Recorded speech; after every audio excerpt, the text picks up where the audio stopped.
ప్రస్తుత వివాహ కుటుంబ వ్యవస్థలపై మాజీ ఉపరాష్ట్రపతి వెంకయ్య నాయుడు చేసిన వ్యాఖ్యలు ఆలోచింపజేస్తున్నాయి. భారత కుటుంబ వివాహ వ్యవస్థలను ప్రపంచమంతా గౌరవిస్తుందని, దాన్ని మనం కాపాడుకోవాలని అభిప్రాయపడ్డారు. ప్రస్తుతం ఈ వ్యవస్థలు దెబ్బతింటున్నాయి. ఫిజిక్స్ చూసి పెళ్లాడి కెమిస్ట్రీ కుదరలేదని విడిపోతున్నారు. అన్నదమ్ములు కలిసి ఉండట్లేదు. పేరెంట్స్ డే రోజునే కొందరికి అమ్మా నాన్నలు గుర్తుకొస్తున్నాయని ఆవేదన వ్యక్తం చేశారు. 11 గంటల మీటింగ్ అంటే 10:40కే వచ్చేస్తాడని చెప్పారు. సమయాన్ని పాటించాలి. 2 క్రమశిక్షణతో ఉండాలి.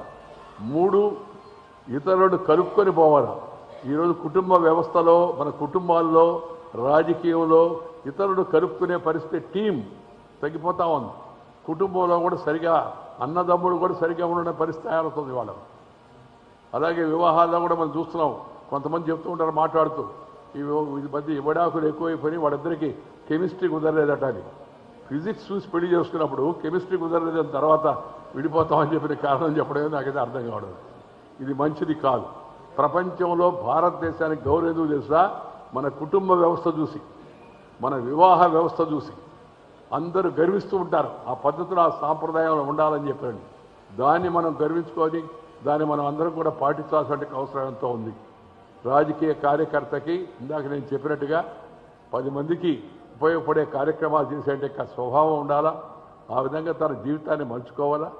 ఇష్టపడిన పని కష్టపడి చేస్తే నష్టపడేది లేదు. ఇష్టపడిన పనిని కష్టపడి చేస్తే నష్టపడేది లేదు. ఈ విషయాన్ని మనం గుర్తుపెట్టుకోవాలా.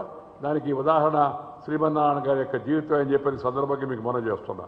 ఇంకొక మాట ఏంటంటే, మన పెద్దలు చెప్పారు, దర్శనే స్పర్శనే వాపి భాషణే భావనే తదా యత్ర ద్రవత్యత రజ్ఞం సా స్నేహ ఇతి కథ్యతే అని.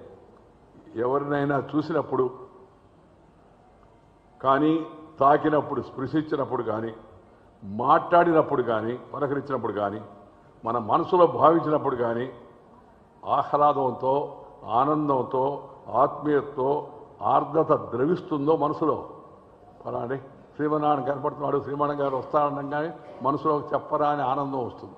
శ్రీమన్నారాయణే కాదు, అలా మంచి స్నేహితులు చాలామంది ఉన్నారు. ఉన్నప్పుడు వాళ్ళ పేర్లు అనుకుంటే, వాళ్ళ విషయం ఎవరైనా చెప్తే మనసులో ఒక రకమైన ఆర్ద్రత, ఆహ్లాదం, సంతోషం కలుగుతుంది. ఆత్మీయతతో ద్రవిస్తుందో దాన్ని స్నేహం అంటారు.